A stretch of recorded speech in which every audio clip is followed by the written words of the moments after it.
Sénégal 7 TV mbokk yi asalaamaaleykum ñu ngi leen di nuyu di rafetlu ànd beeg ñun di leen dalal ci seen émission le rendez-vous de Sénégal 7 ñu am mbégte dellu soit ak fii ngir waxtaan ci lu jëm ci wàllu réew mi situation politique bi waaye itam lépp lu jëm ci wàllu élection yi ak stade bi ñu toll nii dans le cadre du processus électoral ak parrainage bi waaye itam lépp lu jëm ci wàllu situation sécuritaire ndax ci élection yi ñu nekk yéen a ngi dégg tout le temps li nga xam ne mooy appel à l'apaisement yi ñu jàpp ne ñenn bokk ragal ne bu ñu demee ba ci élection yi wala dans la période préélectorale dina bëri ay fitna yoo xam ne war nañ ko mën a moytu bu fekkee ne acteurs yi daal dinañu sàmmante ak yenn ci ay principe yoo xam ne dina tax ba ñu doxal mbir mi ci jàmm ngir waxtaane loolu yëpp nag dañu am mbégte dalal ki nga xam ne mooy Mouhamadou Lamine Bara Lo nekk leader bu mouvement Farlu bokk itam ci coalition Sonko président 2024 sëñ Bara ñu ngi lay nuyu kon di la dalal ci Sénégal 7. sëñ Abdou Khadre ñu ngi lay sant bu baax di la jaajëfal di am mbégte tey ji tooy ci plateau Sénégal 7 di leen féliciter ci liggéey bi ngeen def nekk ñu ràññee ko au niveau de l'espace médiatique am mbégte toog fii nag waxtaan ak yéen ci actualité politique Sénégal ak ni nga ko wax situation sécuritaire waaye tamit di nuyu waa Sénégal yëpp rawatina waa département de Mbacké ak waa Touba militants ak sympathisants Farlu yëpp di am mbégte di waxtaanaat ak sénégalais yi. Farlu lu mu tënk. alors Farlu baatu olof la boo xam ne amaana nit ñi xam nañ ko. mais ci français muy tënk force alternative pour le renouveau du leadership et l'unité mouvement politique bu ñu créé département de Mbacké rawatina Touba. li tax ñu créé ko nag mooy place bu am solo bi département Mbacké am recensement bi ANSD mujj def wane ko mu ne département le plus peuplé du Sénégal mais aussi département bu am potentiel mais ñu constaté ne gëdd gi ko état waroon a jox dëgg des na lu bëree bëri amaana nag boo xoolee département bi ak Touba nekk ville religieuse tax na lu bëri loo xam ne population yi en tant que citoyen duñ ko kaas alors que ay citoyens pleinement état am lu mu warloog ñoom lu bëri nag di sooxe ci loolu ñu ne nag foog waa Touba ak waa département Mbacké jóg yëkkati seen kàddu rappelé ni ñoom ay citoyens lañ wax seen xalaat ci réew mi waaye tamit en tant que acteur politique nga xam ne élection bu jot ñëpp dañu màbb bu ñëw suñu département ñun ñu fa dëkk tamit nekk ay Sénégalais ñu war a mën a yëkkati suñu voix nekk une force de proposition donc avoir une place de choix dans l'espace public et dans l'espace politique mais aussi en profiter à travers ce mouvement pour jéem a rehausser la qualité de la représentation politique parce que c'est une ville qui a beaucoup de potentiel ci côté ressources humaines département bi yépp mais parfois ñu ci bëri duñu engagé wu ci politique pour X raisons ñun nag ñu ne foog ñu créer cadre boo xam ne dina motiver acteurs yépp ressources humaines yi ñu xam ne am nañ rôle bu ñu war a jouer waaye aussi faciliter engagement boobu ba nga xam ne suñu département dina gën a fës ci nu baax ci espace politique bi.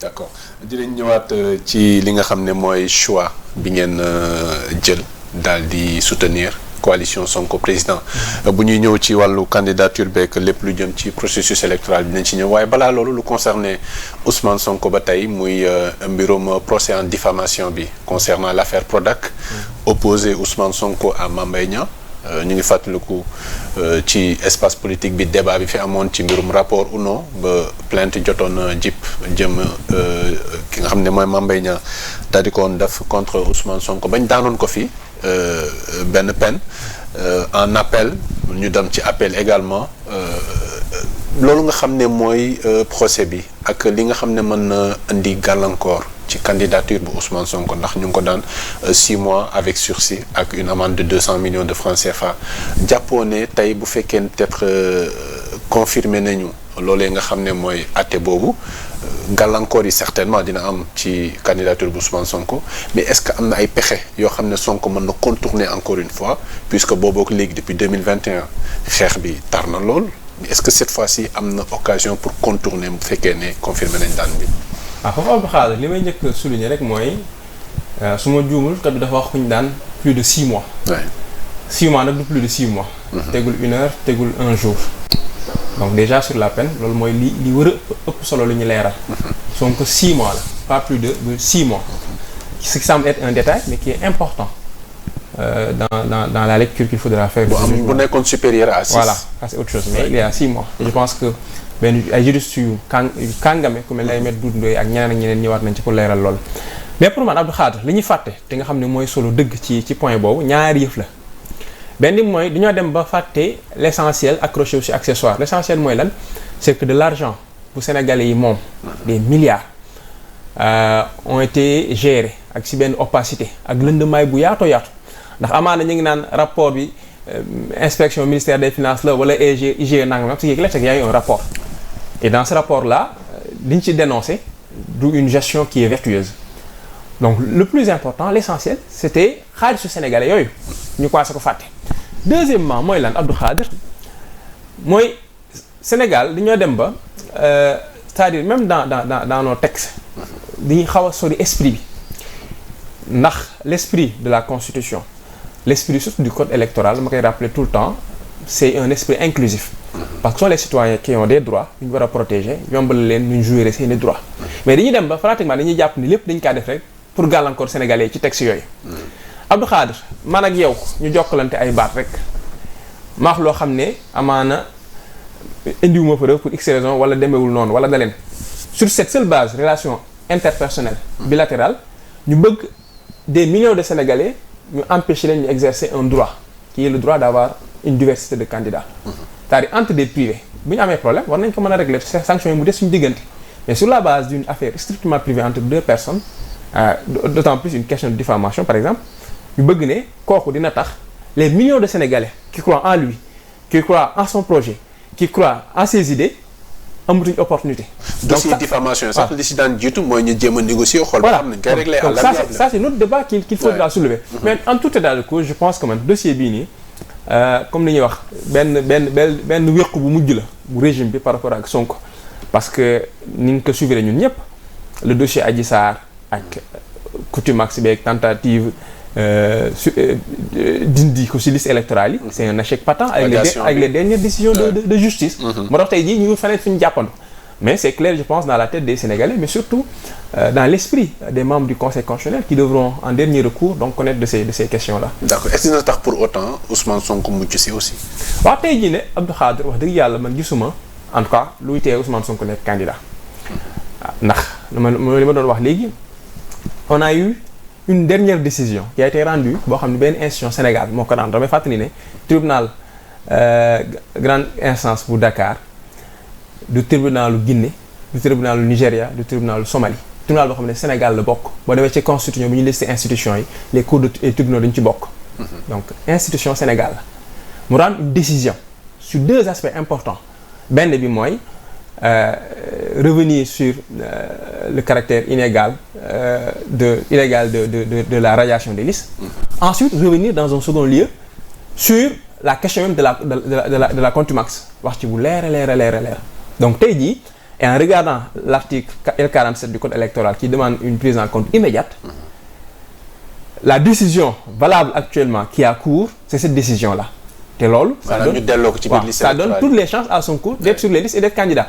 Maintenant quand l'administration bu ñu ne jógee bëgg remplacer conseil constitutionnel loolu beneen affaire la parce que DGE ak caisse de dépôt et de consignation loolu lañ def du ñoo outrepasser seen prérogative bëgg a remplacer le juge électoral loolu nag je pense qu'il y a des jurisprudences au niveau national Sonko et ses avocats ses conseillers ont fait le travail nécessaire pour le faire constater par un huissier de justice au niveau du Sénégal qui est sénégalais avec les textes sénégalais bu ñu considérer loolu lépp pour man conseil constitutionnel tey jii amul fu mu mën a jaar pour valider candidature Sonko d'autant plus que le conseil constitutionnel a une grande responsabilité politique et historique surtout parce que ni ma koy faral di waxee dafa am ay droits fondamentaux yoo xam ne le citoyen sénégalais et le peuple sénégalais ñoo ko moom bu ma nee le citoyen sénégalais de part et d'autre c'est d'abord Sonko qui est un citoyen qui a le droit d'avoir des ambitions pour son pays et de porter sa candidature avec la dernière décision de justice tout lui permet d'être candidat. Ensuite, le droit des autres Sénégalais, du peuple sénégalais, c'est d'avoir une élection dans laquelle ils ont un large choix. ndax tey jii bu ñi fi nekk bu ñu dem élection kat ku ñu bëggul mu nekk candidat du nekk candidat di ñuy restreindre les droits des Sénégalais te droit boobu kenn mënu kaa jëlee ci Sénégalais ñoom ñoo ko moom. damay fàttali ne président Ablaye Wade ak lu ñu ko mën di wax 2012 même bi mu forcé troisième mandat jéemul éliminer ay adversaires am parce que ñii ñoo ko mën a daan Macky Sall dafa dem nekk candidat. te Macky Sall tey jii constitution bi may ko doole ju ëpp jamono Ablaye Wade. Ablaye Wade avait eu l'élégance mais également avait compris que peuple sénégalais moo am droit choisir bu ñu demee élection comme choisir ñu xam ne yow la donc conseil constitutionnel tey jii dafa am responsabilité delloo Sénégalais yi seen droit boobu te ñu nekk conseil constitutionnel nag Abdou Khadre ñu ma doon waxee ci tribunaux yi ne tribunaux Sénégal ay Sénégalais ñu nekk Sénégal amul dara lu fi xew lu ñu umpale donc seen responsabilité c'est de permettre au Sénégal de connaître une élection apaisée nga xam ne buñ ci génnee kuñ tànn di nga am toute la légitimité te loolu mooy indi jàmm loolu mooy gën sax si kiy falu ndax loolu mooy tax en tant que président de la République première autorité du pays mu am toute la marge nécessaire pour diriger avec la confiance des Sénégalais te loolu pour man dala ëpp ko valeur te conseil constitutionnel tey ji am na occasion delloo ñu ci loolu d'accord alors dinañu ñëwaat certainement après verdict bi certainement avec Sénégal7.com pour jox leen li ci des ci ay xibaar ak fu mbir mi di mujj mais toujours est-il que bras de fer bi mu ngi woy jamono ji ñuy wax ak yéen fële ca cour suprême diggante Mame Mbaye Niang ak ki nga xam ne mooy Ousmane Sonko dans le cadre de l'affaire du Prodac procès en diffamation alors dañu jógee foofu Sëriñ Bara wax ci li nga xam ne moo gën a récent balaa ñuy ñëw ci parrainage bi processus électoral bi loo xam ne peut-être kenn mënu ko war a mën a dumóoyu muy bilan bu njiitu réew mi Macky Sall li nga xam ne dans le cadre de son discours à la nation daf na un discours bilan boo xam ne wan na Sénégalais yi ne diggante 2012 ba jamono ji li ngeen ma fi tegee woon bu ma deful lépp sax am na lu ma jot a def discours boobu noo ko jàngatee ak bilan bi nga xam ne def na ko ci est-ce que dafa am lu manqué loo jàpp ne manqué na loo xamul ne waroon na ko mën a fësal wala mu jëmmal ko. alors Abdou Khadre président Macky Sall Sénégal li ñu ko fal 2012 ak beaucoup d'espoir il faut le rappeler. donc beaucoup d'espoir chaque 31 décembre. ñu ngi doon déglu discours am et à chaque fois bu ñu koy déglu soit dañuy nuroog nit koo xam ne ab candidat la bu bëgg a nekk président. wala koo xam ne xamagul ne mooy président ba léegi. donc loolu moo yàgg di marqué ci ay discours am. discours bu mujj bi nag c'est normal mu def bilan parce que dénk nañ ko réew mi pendant ñaari mandat mu war a dem dafa war a justement mu war a dem donc c'est normal mu def bilan mais fi may commencer rek pour apprécier ce bilan mooy ne moom li mu ñu waxoon bi ñu falu 2012 te les enregistrements sont là Macky Sall moo nañu woon li tax ñu war ko fal wala li tax ñu war a xool Ablaye Wade folli ko du ay tali du ay infrastructure mais yorinu réew la moom moo ko wax ci gémmiñam mën nañoo génne enregistrement yi parce que au-delà des infrastructures ce qui est surtout important c'est la gouvernance ndax sénégalais bi ñuy kii Ablaye Wade surtout loolu woon le président Ablaye Wade entre 2000 ak 2012 il a réalisé beaucoup de choses beaucoup d'infrastructures d'ailleurs peut-être que moo inspiré Macky sax ci wàllu woowu mais nag là où il y avait problème c'est la gouvernance donc la malgouvernance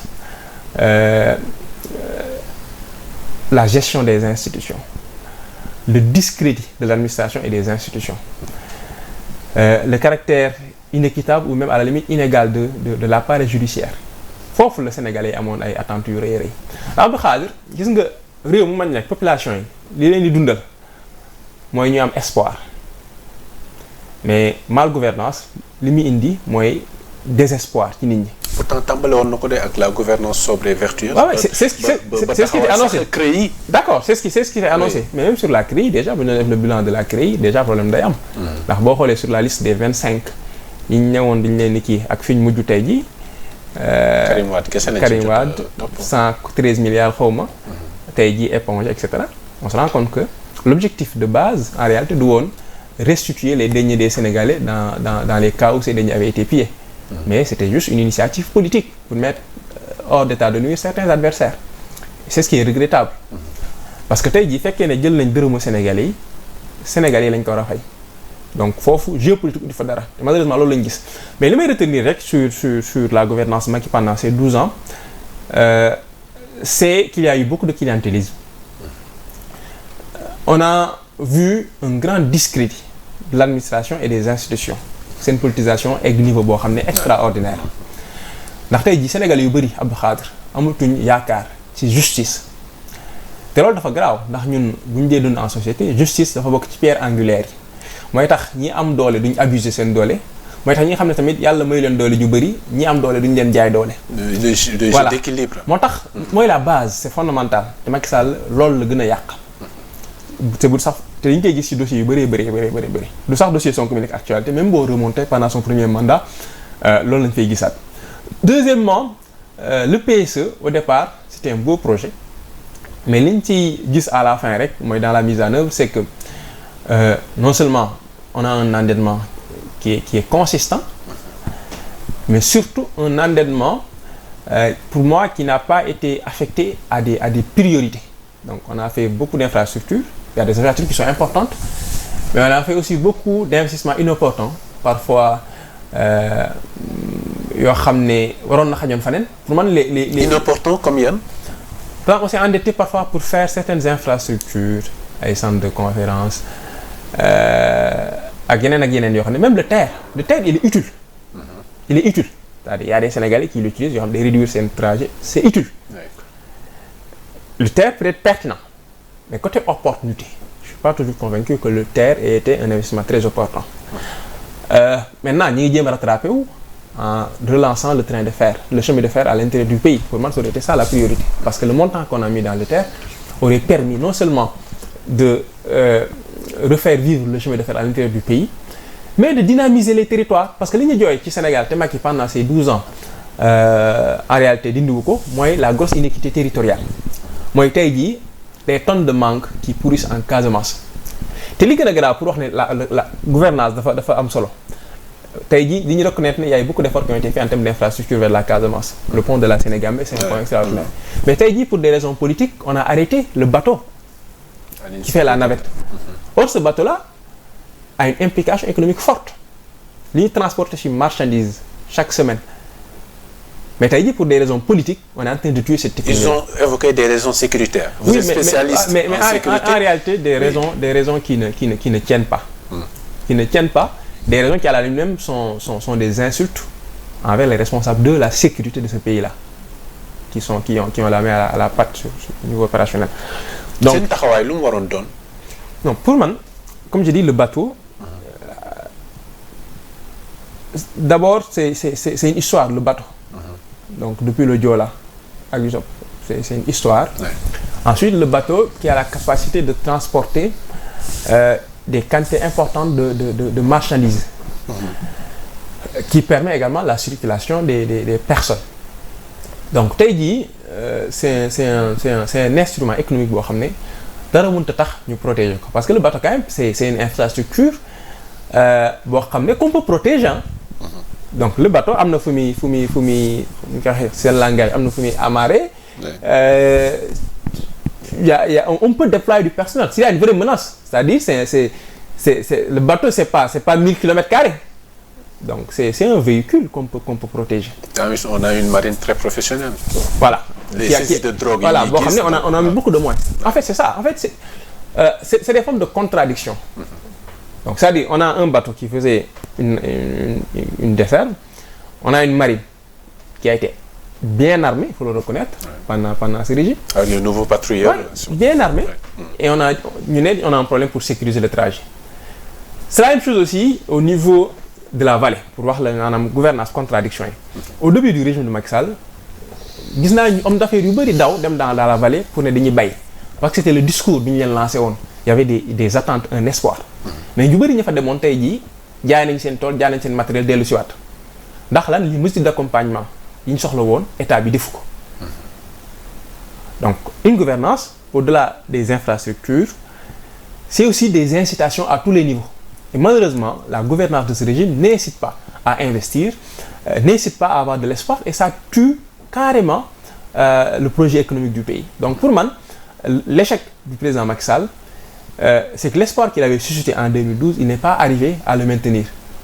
Et pire, il a déçu cet espoir des Sénégalais. Moo tax à la fin de son règne, ce sont des milliers de Sénégalais qui prennent le désert, qui prennent l'océan pour l'Espagne, mais également qui prennent des vols pour aller vers les États-Unis de manière très clandestine. Ça, c'est le signe, pour moi, majeur de leur échec. L'autre signe majeur de leur échec aussi, c'est un peu li ñu doon wax léegi, c'est après 12 ans de gouvernance avec plus de 40 000 milliards donc de budget géré,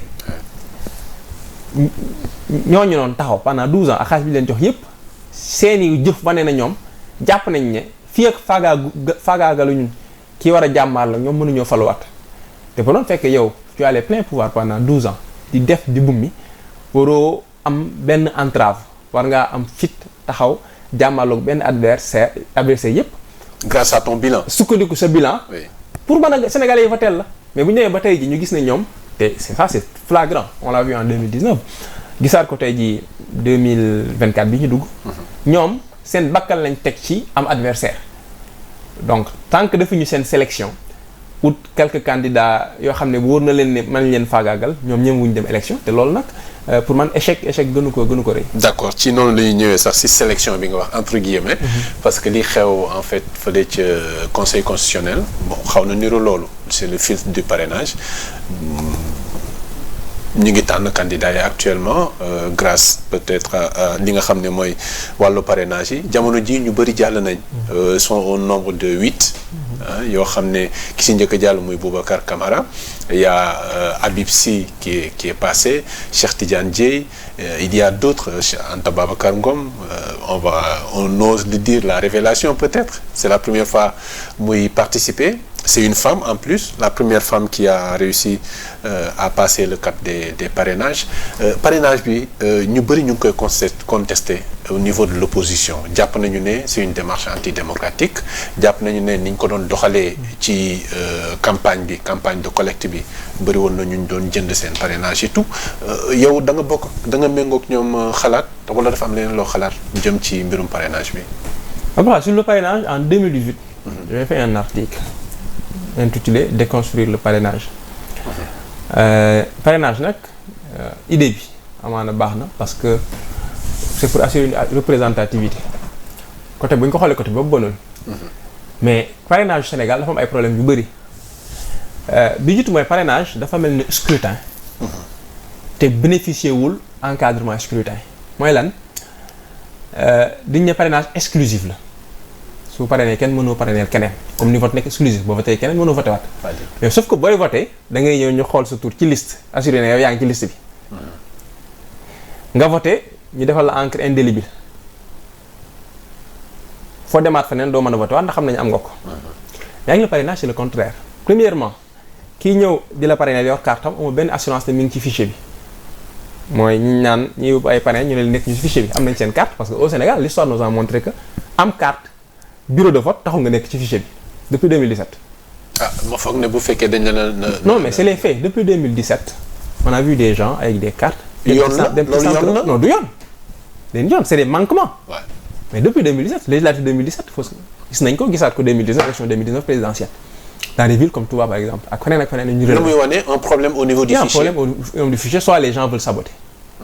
donc c'est-à-dire que amoo assurance ne ki yor carte di la parrainer sax mi ngi ci fichier bi. ndax gis nañ ñu bëri ñu yóbbu ay parrainage ñooy leen les personnes ne sont pas dans le fichier ñu ngi koy relever. deuxièmement amoo contrôle ci ki lay parrainer xamoo ndax avant ngay ñëw parrainer na kenn xamoo ndax boo demee dina parrainer keneen te amoo benn moyen. pour le vérifier. te conseil constitutionnel kuñ dàq ndax doublon parrainage yow candidat yaa ci souffrir mais ñi ne ñoo la parrainer keneen dara alors que les textes prévoient quelque chose. c'est-à-dire que côté ba dafa am problème bu rëy bi nga ko encadré c'est-à-dire pour man le caractère exclusif est problématique parce qu'il n'y a pas de moyen de contrôle. deuxièmement aussi sur d'autres détails qu'on a vu mooy ñi nga xam ne dañu leen a dàq parce que seen clé correspond nangam ak nangam. damay ramener ci li ma doon wax léegi mooy c'est l'esprit inclusif parce que quelqu'un quand même qui fait l'effort d'aller chercher des parrainages auprès des Sénégalais de parcourir des milliers de kilomètres l'esprit d'inclusion aurait voulu qu'on lui permette qu'on lui donne en tout cas qu'on lui facilite le contrôle parce que am na ñoo xam ne amaana ay détails yu ndaw yu ñu mën a corriger rapidement moo tax contrôle mais bu ñu yàqee fichier bi nga xam ne conseil constitutionnel jox na leen ko nga ñëw modifier le fichier pour def à ta guise est-ce que ça c'est pas aussi la responsabilité d'une première lecture mën nañu imputer responsabilité mais dans une deuxième lecture aussi rien n'interdisait de contrôler la qualité du fichier avant de comparer devant le conseil constitutionnel. C'est-à-dire le conseil constitutionnel aurait pu mettre en place un dispositif pour permettre au moins en amont ñuy contrôler mën a vérifier ne clé bi kii na mais loolu lépp day ñëw aussi li ñu doon wax mooy l'esprit d'inclusion bi ñu sori.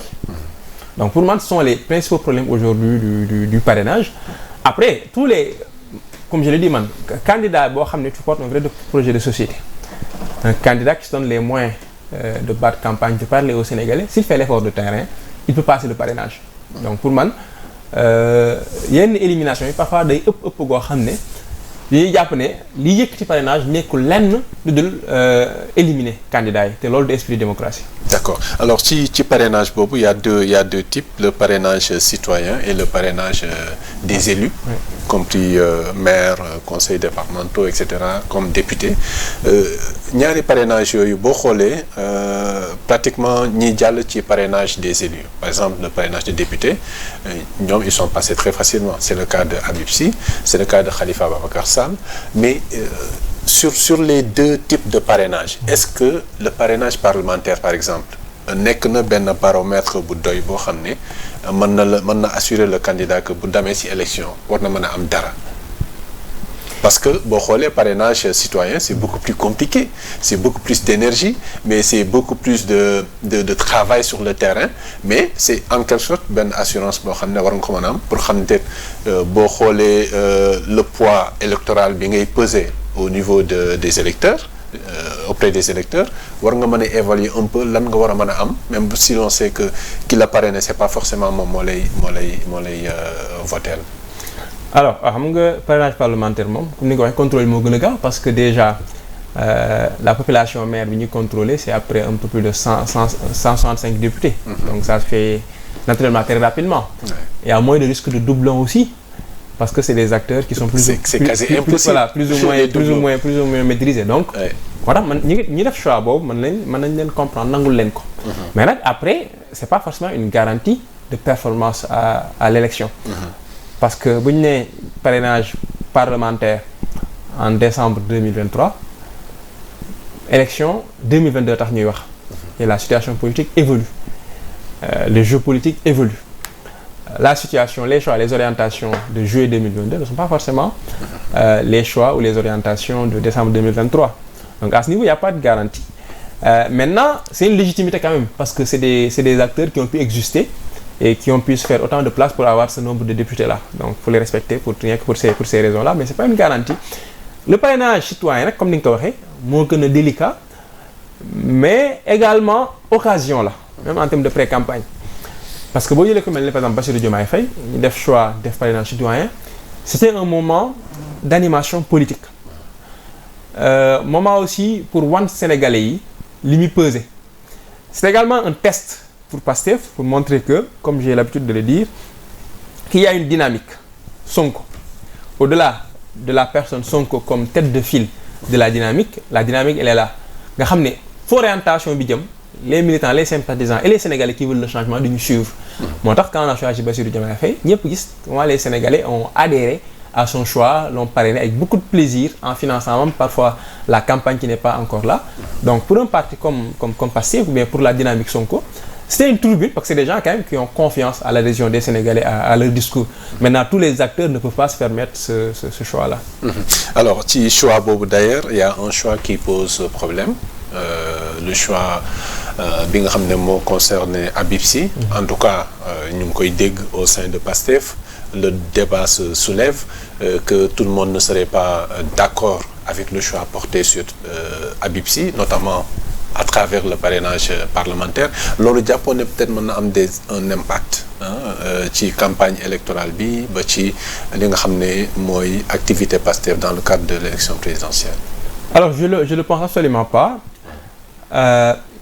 Bon li ñu njëkk reconnaître mooy c'est un choix boo xam ne nit ñi xaar ñu koon peut-être parce que déjà on est sorti des rangs de Pastef mais nag choix stratégique. Il faut accepter que les militants de Pastef ce ne sont pas des moutons, c'est des gens qui réfléchissent, qui ont des positions et qui l'expriment. Moo tax débat bi mel nii amaana mën nañ cee xaw a kii mais si benn côté aussi lu normal la. Maintenant deuxièmement pour man dans la durée du nekk problème parce que premier constat déjà et le mandataire d'Habib Sy wax na ko bi mu génnee le candidat de Pastef c'est Ousmane Sonko. Donc Habib Sy passe les parrainages mais il n'est pas sûr qu'il soit le candidat définitif de Pastef même si comme on l'attend sa candidature sera validée par le Conseil constitutionnel parce que rien ne s'y oppose. Maintenant ce qui est clair il faut revenir sur le contexte parce que en face Abdou Khadre dañoo am ñoo xam ne muy waa Benno Bokk Yaakaar dañoo taxaw tem ne Ousmane Sonko du bokk ci élection yi malgré les décisions de justice waaye bëgg a taxaw tem ne changement bi Sénégalais yi bëgg doo am ñoom ñooy continuer dans la seen si ñu nekk seen continuité parce que Amadou Ba aussi en tant que candidat il dit qu'il va continuer de faire ce que Macky faisait loolu lañ bëgg Sénégalais yi nekk waaw mais loolu la ñu wax de bâtir le Sénégal loolu la ñu wax mais en face aussi oui. il faut comprendre la logique de Pastef aussi ou de la dynamique Sonko la logique de cette dynamique c'est de dire en 2024 le changement que les Sénégalais attendent depuis des années on l'aura ce changement-là c'est-à-dire ce régime d'injustice à la limite de méchanceté dans sa gouvernance on va s'en débarrasser foofu nag faut y aller avec beaucoup d'intelligence beaucoup de tact beaucoup de stratégie Ousmane Sonko il est candidat sur la ligne de départ Bassirou Diomaye Faye qui a reçu un parrainage citoyen exceptionnel est sur la ligne Habib Sy est sur la ligne qui sont directement liés donc à la dynamique Sonko mais aussi d'autres acteurs qui sont dans mbokk ci aux alentours aussi qui sont sur la liste ouais. Ce qui est clair c'est que pour Sonko pour la dynamique mooy lii Macky Sall waa këram bëgg duñ ko def mooy boycotté wala bàyyi leen élection yi ala kulli haal incha allah rabbi élection yi dinañ ci am suñu candidat boo xam ne ndamam moo ndamu Sonko falu ñooy doon benn moo tax tey jii le choix de Habib Sy il faut le comprendre dans ce contexte là maintenant li ci kanam aussi sûrement au niveau de Pastef au niveau dans l'entourage de Sonko ils vont se prononcer officiellement sur la question dans les jours à venir au besoin mais li ñu ci war a jàng rek mooy c'est un choix qui dit que la dynamique Sonko va déployer tous les moyens possibles pour être un acteur majeur de l'élection et gagner l'élection loolu rek lañ ci war a jàngat. D'accord ci coalition Sonko président 2024 la sa mouvement bi bokk. def nga sa déclaration de soutien def ngeen également li nga xam ne mooy investiture bu Ousmane Sonko de 30 si je ne me trompe tey jii nii lan moo waral d'abord le choix sur la coalition Sonko président d'abord de la part de Farlou. Alors Abdou Khadre ce choix dañ koy comprendre à deux niveaux déjà ñun bi ñu créé Farlou rek on a très tôt positionné Farlou comme un mouvement d'opposition face à ce régime parce que constat bi pour ñun c'était simple à la limite sur deux choses mooy la situation de notre département et de notre ville qui est Touba donc où il y a un désengagement de l'État malgré les gros discours. Mais deuxièmement la situation. Est-ce que c'est pas baal ma foofu est-ce que loolu li ko andi nekkul un peu la posture ou en tout cas la stature de Touba aussi comme ki bu am benn statut spécial on voit que Touba généralement xaarul état ci dara dañuy jël seen propre initiative pour construire peut-être leur ville. Est-ce que loolu nekkul aussi. c'est pas une raison hein. Non, je suis d'accord. En fait, je suis d'accord. C'est pas une raison. Je suis tout à fait d'accord. Et c'est ça le problème d'ailleurs. Parce que waa Touba quand même statut spécial Touba dans les formellement existé wut. Maintenant dans les faits, il y a une marge de manœuvre que le khalifa, que l'autorité religieuse de la ville a. Mais population yi nekk Touba ay Sénégalais lañ soxna présence état. Donc par contre état mooy làqatu ci loolu pour désinvestir dans la ville. Et ça c'est pas responsable pour un état. Parce que ñu fa dëkk ay Sénégalais lañ di fay impôt di fay taxe donc ni état di defalee ñeneen te saraxu leen qui ont des faveurs aussi faveur ci wàllu ndox bi par exemple bien que bëri na ay pénurie yu fay am mais affaire ndox moom peut-être que les populations à la base fay ñu mais il y a une facture qui est gérée par le khalife donc il y a pas une gratuité totale et il y a beaucoup de choses à dire même sur l'eau au-delà de ça parce que tey jii il y a beaucoup de problèmes d'eau à Touba yoo xam ne état war na ci dugal loxoom donc il faut aller trouver le compromis avec les autorités parce que ñi fa nekk ay sénégalais lañ ak lu mën di xew état moo leen war a defal donc ça c'est le premier constat une ville aussi qui a beaucoup de potentiel boo xam ne état daf ko bàyyi noonu rek diñ see wax ba sonn donc le sur potentiel le plan économique on dit que c'est la deuxième ville économique en réalité c'est la deuxième ville commerciale mais économie bi fa nekk population yi dese nañ see jariñu parce que état accompagnement bi leen état waroon a defal dëgg état defu ko une économie très informelle très informelle et axé sur un paradigme de distribution de commerce donc il y a du chiffre mais lii des ci dëkk bi des ci population yi capacité de création d'emploi bi bëriwut loolu nag ñu war ko changer état en tant que acteur majeur central waroon ci dugal loxoom orienté ko porter ko accompagner acteurs économiques locaux yi def ko donc au deuxième niveau nag mooy au niveau national donc la malgouvernance ak problème yi sénégalais yi dund yépp waa Touba di ko dund teg ci seen bët ba pare war ci solidaire c'est pour ces deux raisons qu'on a décidé d'être dans l'opposition et le choix de Sonko aussi s'explique parce que pour ñun tey jii Abdou Khadre le Sénégal a besoin d'un nouveau départ ce nouveau départ c'est une autorité responsable qui a de la hauteur qui pense aux intérêts des Sénégalais et qui a le respect de la parole donnée moo tax dès que président Macky Sall wàcc teggi baatam ci référendum 2016 bi Touba lui a tourné le dos. Depuis le référendum de 2016 il y a que des défaites majeures de la coalition présidentielle à Touba parce que c'est le reniement d'abord. Deuxièmement ñu jàpp ne comme ni ma ko waxee léegi après 64 années d'indépendance tout Sénégal soxla na un nouveau départ. Il faut de vraies ruptures. ñoo soxla un changement dans le fond pas du rafistolage. Et dans l'espace public le seul acteur qu'on a vu qui avait un programme de rupture avec des axes de changement yoo xam ne ça parle aux Sénégalais am idée yoo xam ne ñun aussi à notre niveau am nañ ko moom la ñuy nourrir c'est-à-dire le développement endogène les capacités propres la souveraineté ak tout ce que ça a comme implication sur la base de ces éléments-là qu'on a choisi d'accompagner Sonko. Mais aussi on a fait ce choix pour montrer que démocratie c'est un combat continu. C'est pas parce qu'aujourd'hui État dafa jublu Sonko ngir xeex ko l'État et le parti présidentiel qui finissent par se confondre. C'est pas parce que tey jii Macky Sall day def lépp pour écarter Sonko ci élection yi que ñun pour des raisons très politiciennes ñuy dem di wékku feneen. On fait la politique par conviction. Pour nous avec Sonko il y a un combat à mener, c'est le combat de la justice, c'est le combat pour les droits des Sénégalais. Donc notre engagement à côté de Sonko également c'est pour mener ce combat-là. Sénégalais xam na démocratie ak la yoo xam ne dañuy war di continuer di xeex ngir maintenir ko. te tey jii xeex pour Sonko nekk candidat mooy xeex pour Sénégal nekk un état démocratique. D'accord alors balaa ñuy ñëw ci les aspects sécuritaires dans le cadre de la présidentielle parce que am na ñoo xam ne ñu ngi ragal peut-être mu nekk présidentielle boo xam ne mën na am sous tension. Mais balaa ñuy ñëw ci loolu wàllu parrainage bi wax nga sànq ci wàllu rupture. Sénégalais yi dañ bëgg lenn lu yees. loo xam ne du bokk ak li fi am depuis 1960 gis nañu ci biir parrainage bi déjà des signaux yoo xam ne peut-être am na ñu ko bàyyi xel am na ñu ko bàyyul xel. mooy des ténors de l'espace politique. yoo xam ne ñu ngi am ay jafe-jafe même pour réunir le nombre suffisant de parrains pour pouvoir passer le cas de Idrissa Seck ak ñeneen ñoo xam ne actuellement dañu jàll au deuxième tour comme on dit jàpp nga ne loolu aussi c'est un signal fort. Loo xam ne c'est de bon augure peut-être loo xam ne ça va vers la direction de cette rupture-là. Je pense que c'est un signal fort maa la doon wax léegi ne la situation politique de 2022 n'est pas celle de 2023. D'autant plus donc la situation de 2019 n'est pas celle de 2023-2024. Sénégalais yi tey jii dañoo gën a politiser wu heureusement les Sénégalais s'intéressent à la chose publique. dañuy xool li xew di càmbar di yëkkati seen baat.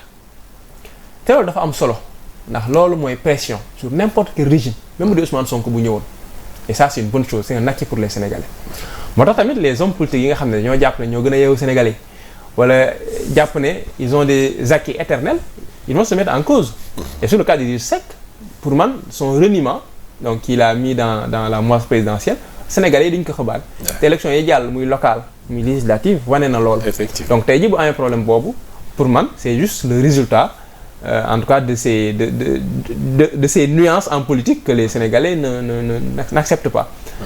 Après, comme je dis aussi, c'est un bon signal globalement, en tout cas pour ceux qui veulent la rupture, parce qu'il y a une masse critique de Sénégalais. Ils vont comprendre nañ solos politique, comprendre nañ solos leadership à la tête de l'État. moo tax dinañ def lépp ngir faire de bons choix pour ces élections-là. moo tax ñun boo ko doon wax léegi par rapport à la dynamique Sonko on est très confiant. te suñ confiance ñu ngi ko béy ci Sénégalais yi bëgg changement. D'accord wax nga cité nga le cas de Bassirou Diomaye Faye tout à l'heure ces résultats viennent de sortir au niveau de la commission de contrôle des parrainages dañu ko recalé avec 4000 parrains à réguler commentaire bi nga ciy def. Alors commentaire bi nga ciy def c'est d'abord de féliciter donc la commission de parrainage de PASTEF. En tout cas de la candidature de Bassirou Diomaye Faye. Je m'attendais à ce qu'il passe parce que c'est un parrainage qui a été fait avec beaucoup de rigueur. Parrainage bi ñu def sur le terrain pratiquement bi Bassirou Diomaye Faye commencé parrainage le Sénégalais yëg dëgg ne am na lu xew ci réew mi. engouement voilà mais je pense que récalé avec 4000 parrainages peut-être du jafe pour ñu compléter ko parce que on a recueilli assez de parrainages pour compléter ko. Donc c'est une surprise parce que je m'attendais à ce qu'il passe mais je suis très confiant pour la suite parce que je sais qu'il y a une réserve importante de parrainage qui lui permettront de passer. Des doublons externes moo ko entraîné. waaw foofu nag.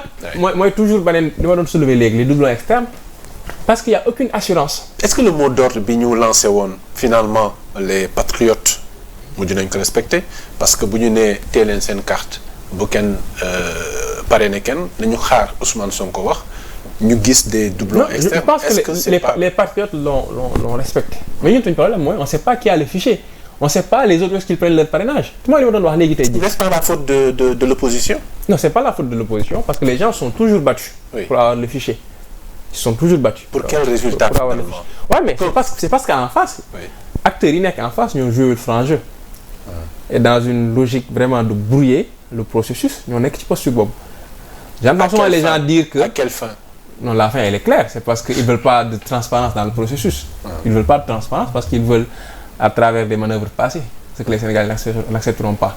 Mais le problème, par exemple, des doublons externes, c'est ça. C'est-à-dire, si quelqu'un, par extraordinaire, a le fichier, quelqu'un par extraordinaire, quelqu'un a le fichier. Voilà, ñeneen ñi parrainé xamuñu fu ñu jëlee seen i carte xamuñu ndax daa am ku leen di jaat ay ku leen di jaay ay données personnelles wala dara. yow miy déposé li nga recueillir rek nga xam. Donc day wane ne dans le cas du parrainage, il y a beaucoup de choses à revoir. Voilà. D'accord alors ñu dem si pratiquement suñu dernière partie waxtaan bi muy wàllu présidentiel bi ba tey mais ñu bëri ni ma ko waxee tout à l'heure ñu ngi craindre peut-être des tensions am li ko waral nag mooy processus bi nu mu demee bëri na ci ay tensions ñenn ñu ne certains dossiers judiciaires dafa làq politique ci ginnaawam li mu ci jublu yëpp mooy tere benn candidat bokk ci élection présidentielle en l'occurrence Ousmane Sonko beneen bi aussi mooy gis nañu ne le discours politique dafa virulent ay defan dagg santé la des fois ay saagante loolu yaakaar nga ne en tant que spécialiste des questions sécuritaires ma fàttali ko ñi nga xam ne ñoo ñuy seetaan jàpp nga ne mën nañu dem ci une situation apaisée. Alors, vu la situation actuelle ak di ko jiitu. Abdou Khadre maa la doon wax léegi sur la gouvernance de Macky. mais beneen constance bi nekk ci gouvernance de Macky xaw na wax junj léegi mooy la judiciarisation de l'espace public et politique. ñoo dem ba relation politique activité politique tënku ci ay problème justice dossier de justice lépp ci tëj ak tijjeeg procédure pénale lañ ci mujj tënk. loolu moo ñu indi situation bi ñu nekk tey jii nii te commencé wut ak Sonko c'est-à-dire le nombre d'acteurs politiques yi ñu tëj ci ay détails ci réew ñu màcc kenn mënu la kaa wax le nombre de militants de sympathisants politiques yi ñu tëj ci ay détails politiques partagé benn publication. ay émoticônes plus de 1500. ñu tëj leen du jeex te ñooñu ñëpp ñu am i mbokk lañ am i famille am i soxna am i doom am ñu leen bëgg am ñu compter ci ñoom donc loolu mooy le premier problème moo crispé espace public bi.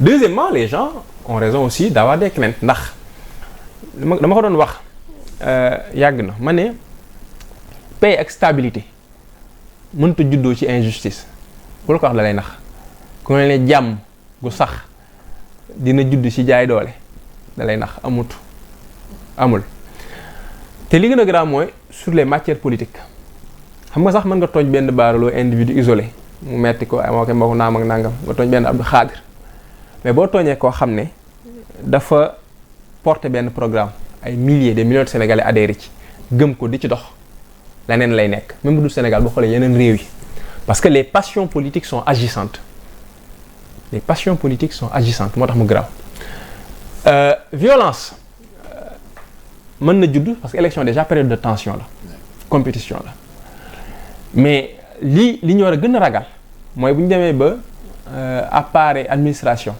wala justice nekk ay acteurs partisans ci processus électoral wala jeu électoral loolu nag li mën a jur bëri na te violence mën na cee bokk et pour exemple ma koy fàttali boo xoolee les Nations Unies aujourd'hui dañuy xeex contre tout ce qui est extrémisme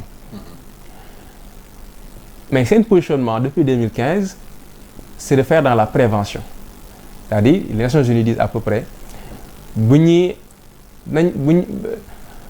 xeex li yëngu rek nañuy xeex la ko yëngal faut agir en amont faut pas lutter contre le terrorisme faut prévenir le terrorisme parce que lutte bi tant que nit ñi ngi am raison pour nekk dans l'extrémisme dañ fa nekk donc rey leen sax de solution mais bu ñu bëggee lutter durablement li tax nit ñi di radicaliser wu wala ñu am yenn position yi foofu la ñuy agir en amont mieux vaut prévenir que guérir ñu ne faut faire de l'inclusion il faut éviter tout ce qui est forme d'exclusion muy les exclusions économiques nit ñu pauvres ñi exclusion par les formes d'injustice etc. mais surtout l'exclusion politique dans un pays ñu war a ouvrir le jeu politique permettre la participation des citoyens légitimité boobu ak inclusion boobu mooy tax lu bëri ñu mën kaa éviter ndaxte ji Abdou Khadre yow boo nekkoon candidat ñi Sénégalais yi voté librement ñu ne Samba moo gagné war nga mën a am remords mais di nga ko nangu ndax dina la wóor ne candidat nga Sénégalais yi waree na voté dem nañ voté ji wax nga ak ñoom mais ñoom ñu am seen choix ñoo tànn Samba bàyyi la loolu mooy sa réconfort yow mais tey ji fekk dañoo tànn Samba nga xam ne nga naan yow mii amaana man fekkoon ne bàyyi nañ ma bokk man la ñuy tànn wala ñi nga xam ne dañoo tànn Samba ñàkk pexe ñoo tax ñu tànn ko ndax gisuñu ma loolu day indi problème moo tax tey jii la meilleure manière de prévenir les conflits les tensions post-électorales c'est d'avoir une élection inclusive moo tax ma ne le conseil constitutionnel tey jii son rôle il est politique et historique ndax le conseil constitutionnel a les clés en main pour éviter au Sénégal un drame qu'on pourrait vivre parce que après comme je dis c'est des Sénégalais nous sommes des individus ay nit lañ Sénégalais du extraterrestre nit la nous sommes des humains comme les Centrafricains comme les Congolais comme les autres responsabilité ak hauteur de l'administration ak yeneen yu ni mel moo tax peut-être ñu am benn genre stabilité boobu ba léegi bu ñu bëggee kon ñu ko am nag foog ñooñu jouer seen rôle bi ñu war a jouer. D'accord rôle bi prochain président de la République war a jouer peut-être pour corriger manquement yi nga wax yépp lan la war a doon. alors pour man et peut-être tout à l'heure je l'avais pas mentionné dans le bilan clairement. mais le président Macky Sall a renforcé le fossé entre certaines FDS et les populations particulièrement la police et la gendarmerie. tey jii seen crédit ci Sénégal yi dafa wàññiku. Sénégal yu bari tey jii malheureusement je dis malheureusement bu ñu xool policiers wala gendarme yi c'est avec dédain. pour ne pas dire avec mépris lañ leen di xool parce que on a vu avec les tensions qu'on a connues en mars 2021 en juin une violence inexplicable et surtout une absence totale de justice après ces violences-là parce que je rappelle quand même mars 2021 l'arbitraire. Oui, je rappelle c'est-à-dire il y a une forme d'impunité. Je rappelle qu'en mars 2021 14 Sénégalais dee nañ en 2023 c'est plus d'une vingtaine de Sénégalais yu mars 2021 ba léegi doo ci dégg benn procédure. alors qu'on a vu je donne l'exemple des Parcelles Assainies ku taxaw tiire Sénégalais moom dong ba taxaw tay mu daal. vidéo filmé. oui amul benn suite. c'était en 2021. voilà loolu sentiment bi indi ci Sénégalais yi mooy wekk gi ñu doon avec police ak gendarmerie dafa wàññi ko bëree bëri ñu gis leen nit di def conférence de presse nit am rencontre dans un espace privé ñu ñëw fàtt ko ne doo fa dugg dans un espace privé une salle des positions qui n'honorent ni la police ni la gendarmerie qui violent la loi moo tax y a eu un fossé aujourd'hui surtout avec la police et la gendarmerie. Mais moi avec l'armée qui ne joue pas les premiers rôles sur ces qui n'agit pas très vite. Sur ces questions-là parce que voilà c'est des problèmes de sécurité publique etc.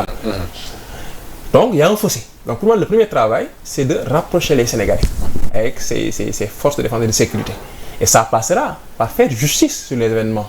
Mais nga baal ma foofu sëñ Bara on a l'impression que peut-être maintien de l'ordre bi dafa changer parce que avant police ou gendarmerie daaw ñu tirer ñoom def le tout pour maintenir l'ordre etc.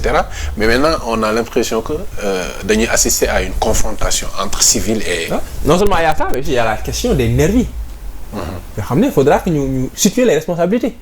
Qui les a laissés manœuvrer librement parce que quand on regarde ce qui s'est passé pratiquement c'est les nervis manœuvrer librement. Mais techniquement kan moo war doon responsable parce que dans le cadre de la sécurisation des personnes et des biens am na benn corps boo xam ne moom lañ ko ci xamee. mais en fait il y a plusieurs niveaux de responsabilité. oui boo xoolee Sénégal au niveau de la police. ay zones de responsabilité. dans Sénégal dañu naan la Ngor zone gendarmerie la.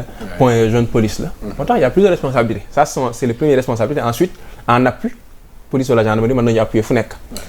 Mais c'est que il y a plusieurs niveaux de responsabilité par rapport au manquement que j'ai souligné au niveau opérationnel et au niveau des autorités aussi de ces forces-là qu'il faudra s'appuyer. Mais ça il faudrait déjà avoir un régime qui soit enclin à faire la lumière sur ces questions-là.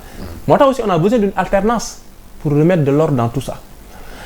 Deuxième chose pour man au-delà mooy événement yi ma wax ni c'est de réconcilier les Sénégalais.